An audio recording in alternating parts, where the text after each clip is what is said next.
This was supposed to be David Cameron's election.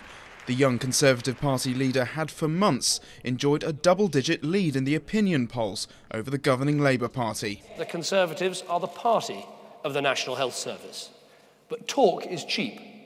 With an unpopular Prime Minister weakened by the credit crisis and a scandal over lawmakers' abuse of their own expenses, for Cameron, the May the 6th poll should have been a shoo-in.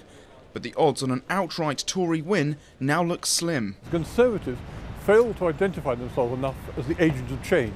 Unlike, for example, 13 years ago, when Tony Blair clearly scooped up the vast majority of the anti-Conservative votes when he won. This time, David Cameron hasn't really convinced people that the Conservatives are the right people they want to vote for to change British politics. But in his short time as leader, 43-year-old Cameron has transformed his party, out of power since Tony Blair's landslide win of 1997. Cameron recognised the need to shrug off their image as the nasty party and won the battle to introduce his brand of compassionate conservatism. So yes, this is a modern, progressive, conservative manifesto.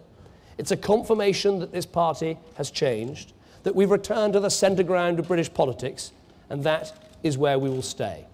Cameron's core message has been that British society is broken and cannot be fixed by a large or meddling government.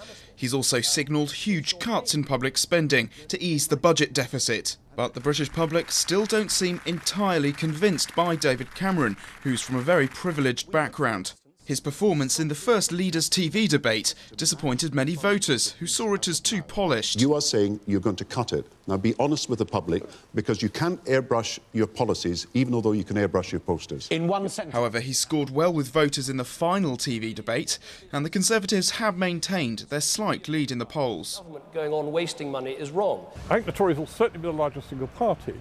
Whether they get an overall majority or in a minority is still uncertain.